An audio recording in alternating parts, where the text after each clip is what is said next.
Well, hey, it is time to celebrate Christmas. Who is ready to celebrate Christmas? All right. Otherwise known as Advent for some die-hard liturgical fans, if anyone knows what that means. I'm going to begin a new series today, and we're going to call it The Invitations of Christmas. I wrote a Christmas book. Never thought I would write a Christmas book called 25 Invitations of Christmas. I figured, well, if I just wrote a Christmas book, I might as well give a sermon series based on the book called The Invitations of Christmas. And this is an Advent sermon series. We are in week 1. The title of today's sermon is The Invitation is Now.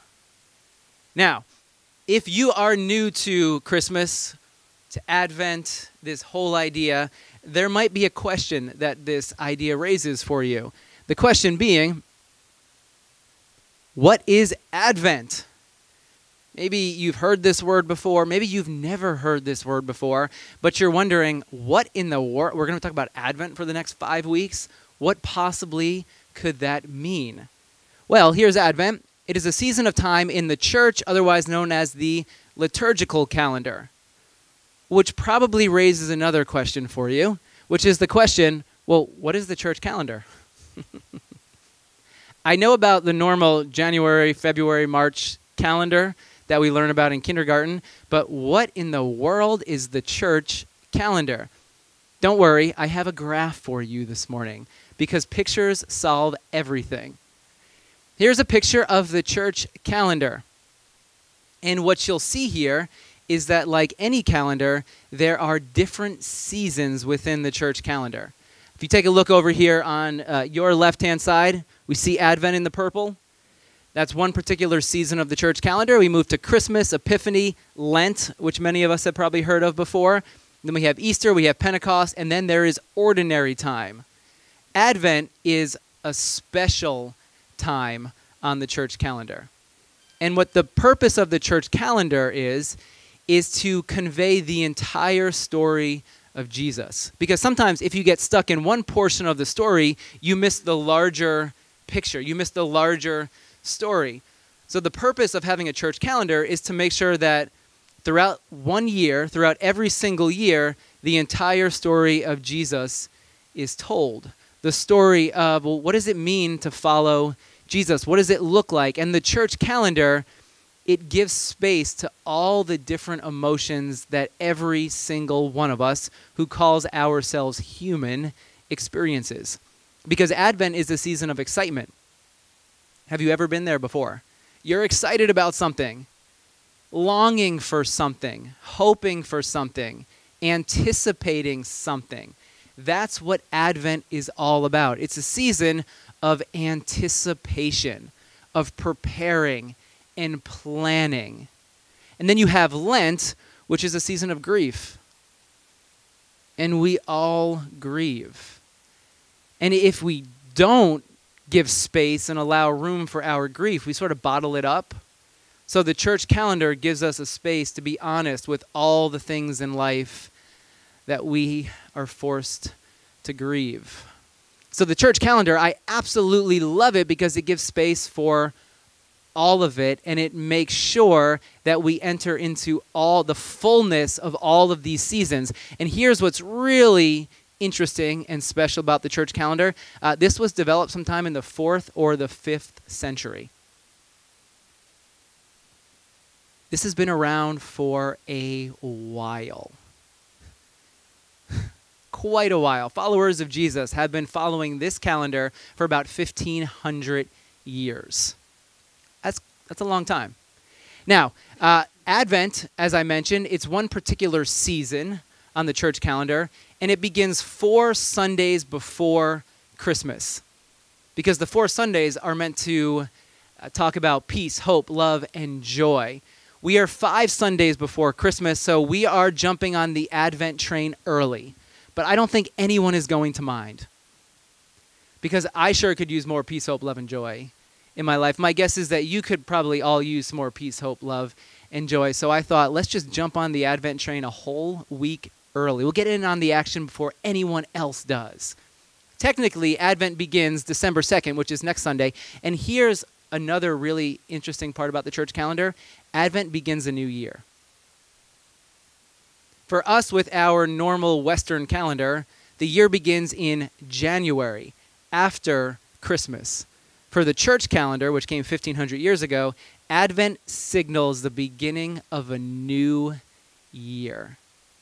So if we follow the church calendar, we're about to enter into a new year next Sunday. Ordinary time is ending, and we are now beginning something new.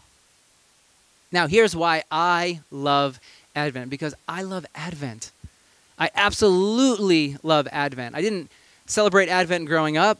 I learned about it maybe about 15 years or so ago, started celebrating it. Here's why 3 reasons why I love Advent. First, it has a long, rich history. Advent has been observed from at least 480 Common Era. Just like the church calendar, Advent has been around for about 1,500 years. Advent is not a flash in the pan. It is not something new. It's not something that someone made up 2 years ago, 20 years ago, even 100 years ago. This is something that followers of Jesus have been celebrating for 1,500 years. Something with a history that long, there must be something special about it.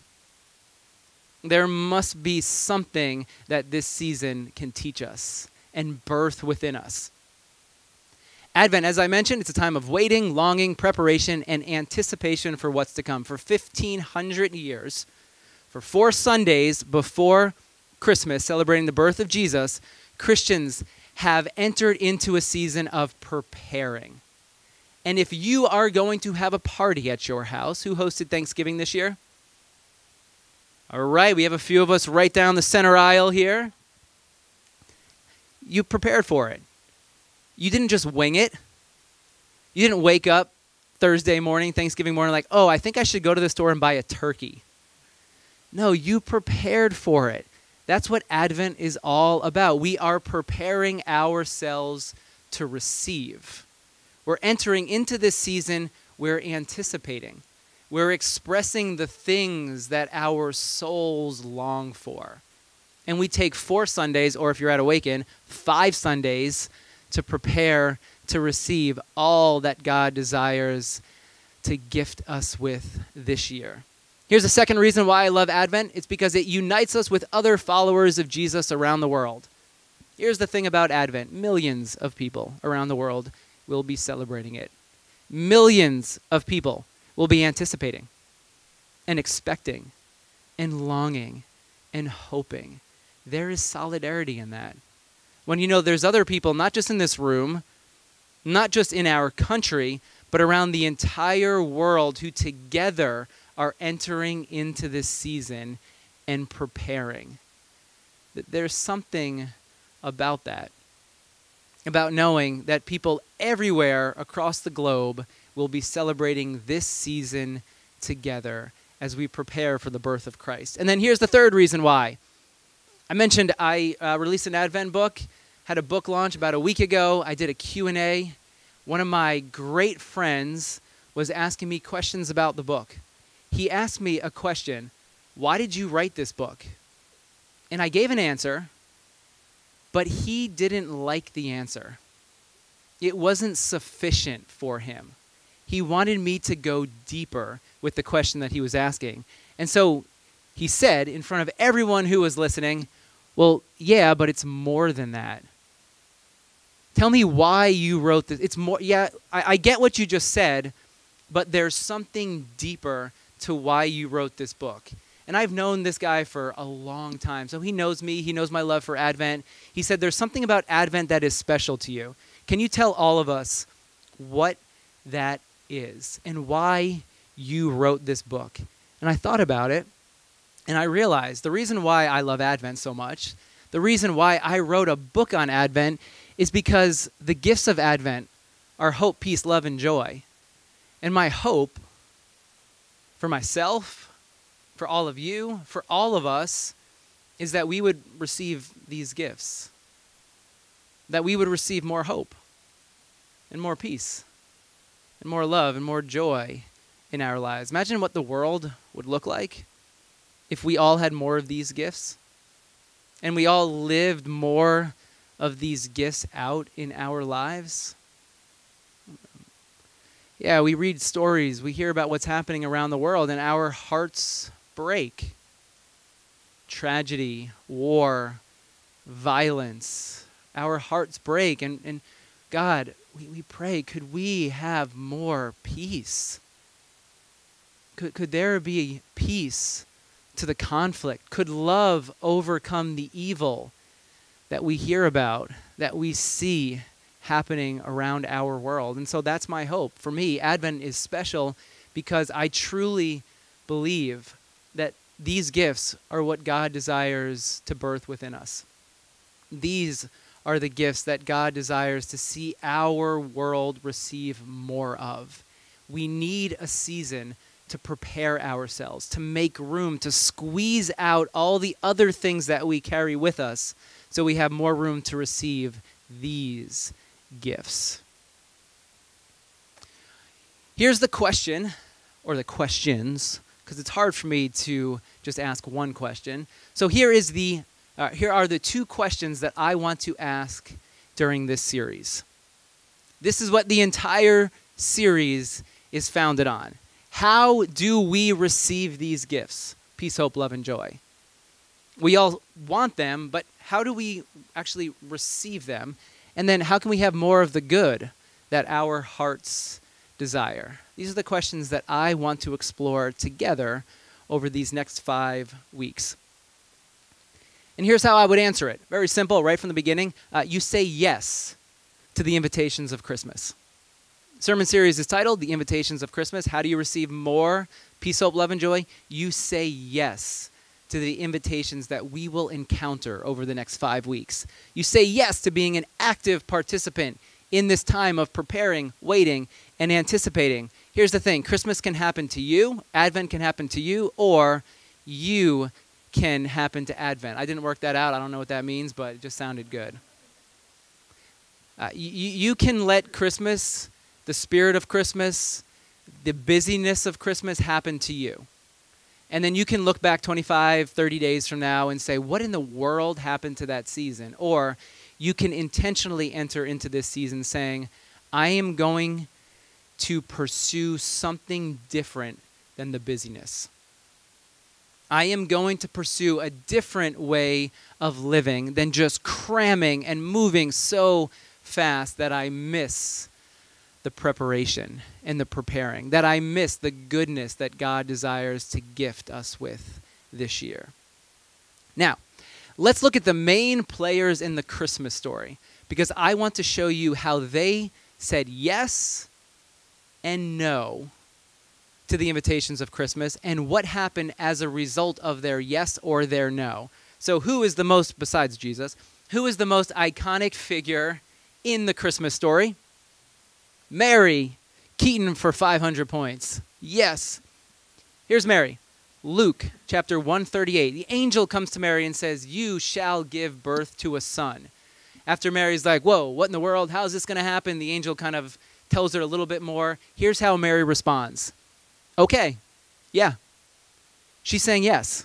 I am the Lord's servant. May your word to me be fulfilled.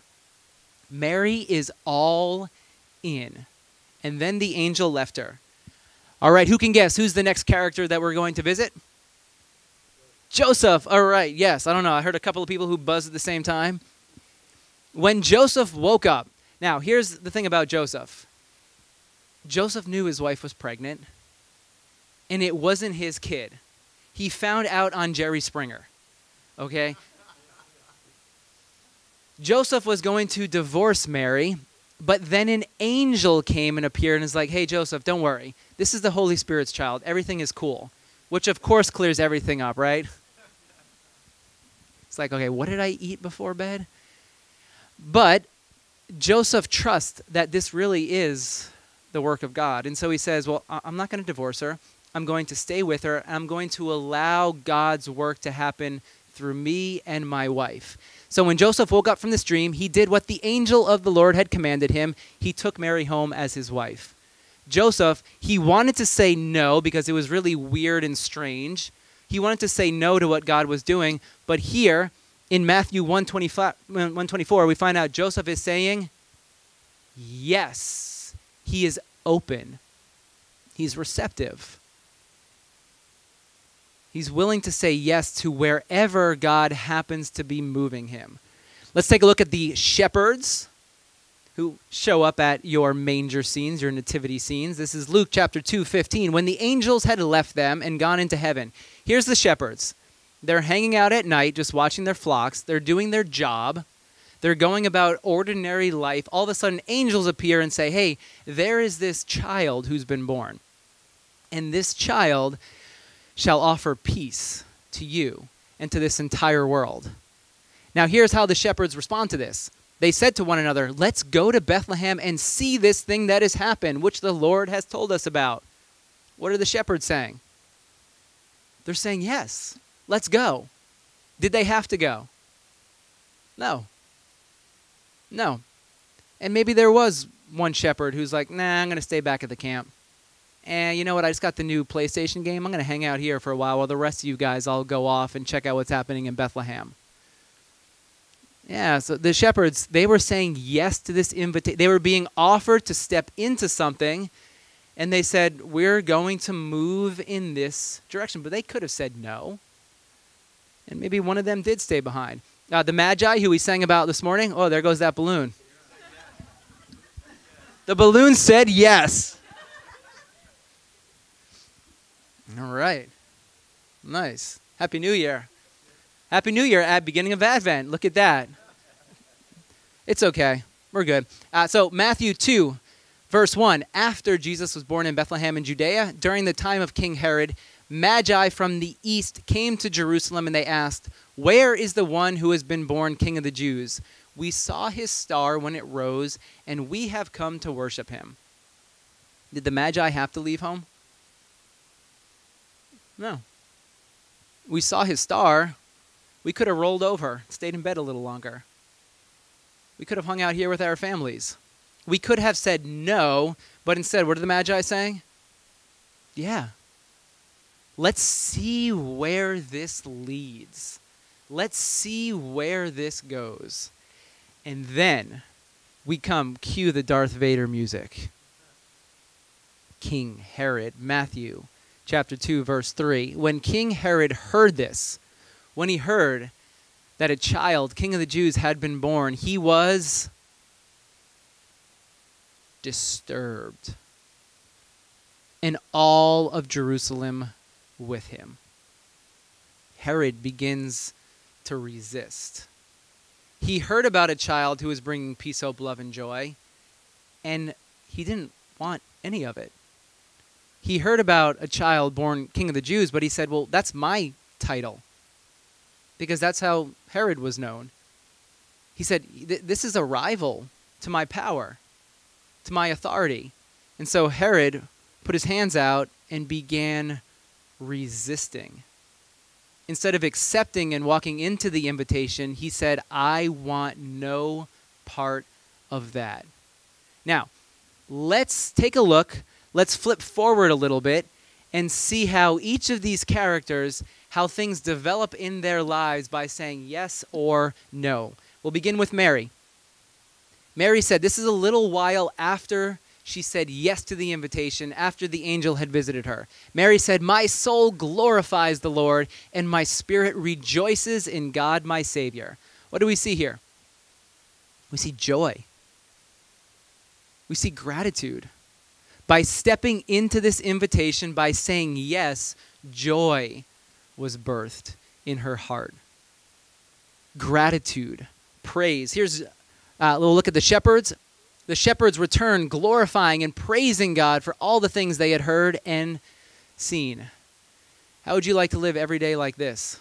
Skipping through life, praising, being filled with gratitude. Imagine if every single morning you entered into the day with a heart that was full. A heart that was full of gratitude. Imagine what life would look like. There'd be an extra bounce to your step. There'd be this joy that you would carry with you. Everyone could see it through their lives. Imagine walking through life like this. You come across people like this, and you wonder, what did they put in their coffee? But imagine if it was just natural, the natural outflow of what was happening within your heart. And there weren't any foreign substances at play, but it was simply your heart was so full that you were just walking around praising, glorifying, being filled with thanks for the life that you were experiencing. Here's the Magi. When they saw the star, they were overjoyed. There's that word again. They were filled with, not just like filled with it. Like imagine a cup. It's filled up here, but it was flowing out of the cup. They were overjoyed. They came to the house, they saw the child, and they bowed down and worshiped him. Then they opened their treasures and presented him with gifts of gold, frankincense, and myrrh. They were pouring out love. They were pouring out love. Yeah, imagine that. Imagine that there was just so much love bubbling up within you that it just simply naturally flowed from you to the people around you. Magi said, yes, we're going to follow this star. We're not going to stay here. We're going to say yes to the invitation. And their heart was filled with more joy and love. And then we come to Joseph, which is a little weird, but when they had gone, an angel of the Lord appeared to Joseph in a dream. Angels constantly are appearing to Joseph. And then the angel says, get up, take the child and his mother and escape to Egypt. Stay there until I tell you, for Herod is going to search for the child to kill him. Joseph got up. There's no questioning. He got up immediately because he knows how things have been going. He trusted. He said yes to the first invitation. So now he immediately is saying yes to the next invitation. He got up, took the child and his mother during the night, and left for Egypt. This is a man who is at peace in the midst of chaos. This is a man who is at peace in the midst of the violence swirling around him. He said yes to this invitation, and now he was filled with peace to continue following one step at a time. The world had gone haywire, but Joseph was this calm, peaceful presence in the midst of it. And then we come to Herod, who said no. When Herod realized he had been outwitted by the Magi, he was furious. He gave orders to kill all the boys in Bethlehem. Herod said no, and his heart was filled with more rage, more anger, more bitterness, more hatred. I have a chart for us. Mary, Joseph, the shepherds, their hearts were open. They listened. And they found joy, gratitude, peace, and hope. They were filled with life because their hearts were open to what God was doing. They stepped into the invitation that was before them, and it was a disruption. Every invitation is always a disruption because there's so many other things that you could be doing. There's so many other things that are vying for your attention. All of these, Mary, Joseph, they all could have said, no, I don't want that. I want to do this instead. But they said, no. We're going to set everything else to the side, and we are going to follow wherever this path is leading us. And they found life as a result of saying yes. And then you have Herod, who closed his heart, and he found bitterness, anger, anxiety. By closing his heart, he began walking in a direction away from life itself. My prayer for you is that you would open your hearts this Advent season, that you would listen, and that you would step into whatever invitation God is presenting before you. Here's a question for us about Advent on the church calendar. Why does Advent begin a new year on the church calendar? Here's my best guess. Because it serves as a foundation upon which to enter a new year with. We come to the end of a year, and maybe your year was really difficult. We're dragging behind us all sorts of things, and not all of them are good. There's things that have threatened our hope, things that have taken away our peace, things that have cause us to shrink back and hold our love a little closer rather than giving it away to others. There's things that have robbed our joy. And so Advent, it's a fresh start. It's a new beginning. It's a foundation upon which to begin a whole new year. Advent serves as a reminder of God's presence with us. I don't know what your year has felt like, but maybe it's felt like God has abandoned you, or as if God hasn't been walking with you. Maybe it feels as if God's presence is distant, removed. Advent comes sweeping in and reminds us God is ever faithful to you. God is ever present to you. Wherever you've been, it's okay. Wherever your feet have walked, wherever you find yourself walking now, Advent reminds us God is forever by your side. Advent reminds us who God is and what it is that God desires for you. If there's one thing that God desires for you this Advent season, well, I think there's 4 things God desires for you this Advent season. It's more hope, more peace, more love, and more joy. If anyone were to ask you the question, what do you think God wants for your life? I think God wants for you to be a more hopeful person, a more peace-filled person,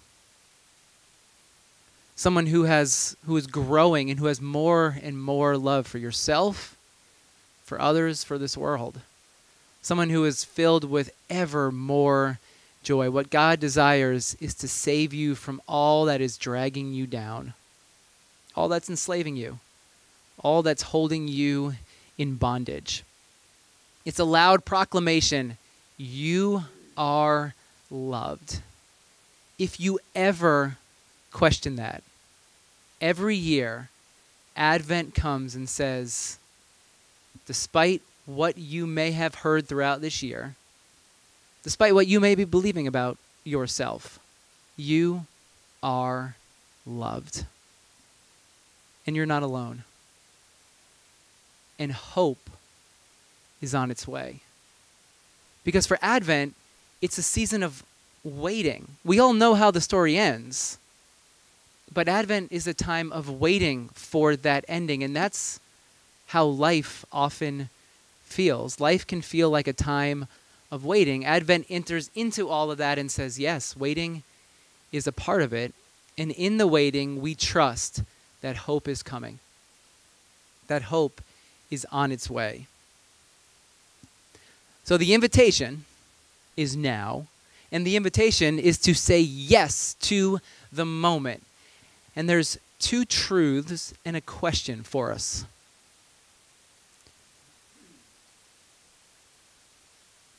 First,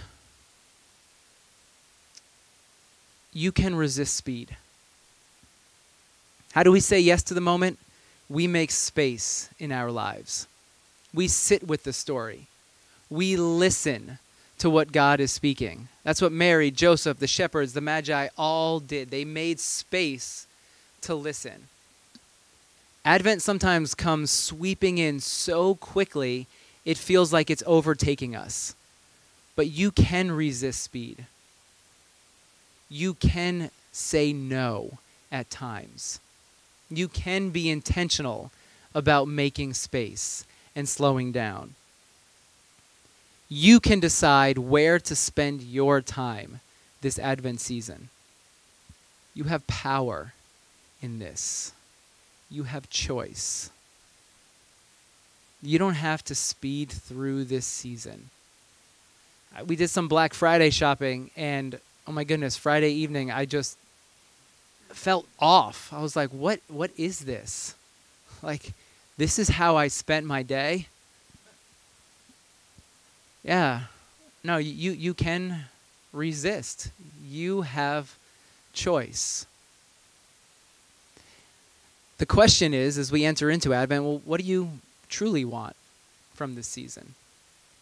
Do you want to pack as much in as you possibly can, so at the end of it you look back and wonder what in the world just happened, or do you want to make some space? Because what I believe about you is that this is what you truly desire from this season. That 5 weeks from now, you would be filled with more and more of these qualities. Now, who has seen this Netflix movie?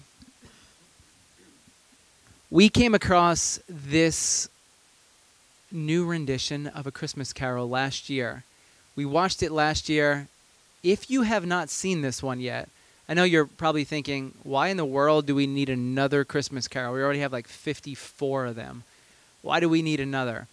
But this one, it was done really, really well. And it's a musical, so there is tons of great music in it. So most of us, we all know the story of A Christmas Carol. There's Scrooge. He's a miser. He has said no to the invitation of Christmas. And his heart is becoming more and more closed off. He's becoming colder and colder. But then throughout, there's these 3 ghosts that visit him. And as the story progresses, he begins to say yes, because he realizes that the direction in which his life is heading, it's not a great direction. He's not really moving in the direction that he desires to move in. Now, there is one, and I don't even know what time it is, so this is going to be up to you. We're going to do an audience, poll the audience. There is one song in this movie that I was watching this, and I was like, my goodness, this song captures what I'm talking about here this morning. Because my prayer is for you that you don't miss out on what this season has to offer you. Now, do we want to watch this one final song to close the sermon or not? Okay, everyone is saying yes. As long as what? I am going to sing and dance in it. Yes, I will mimic it on the side. I'm going to get my banners and flags and all that. Now, okay, so I'll set this up, and then we're going to flow from this into our final song here this morning. Christmas Carol, Ghost of Christmas Past, is showing Scrooge what he has missed out on. And one of the things that I love about this version of A Christmas Carol is that it really, really shows Scrooge throughout the movie longing for something different than what he currently has. And he's looking back in this song with regret for what he lost because he didn't say yes to the moment. And it's such a powerful reminder that we don't want to look back and regret missed opportunities.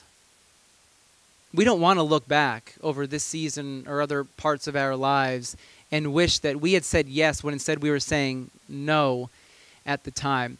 And I think this song, to me, it serves as a powerful reminder to say yes to those invitations and opportunities that are before us. And Scrooge has been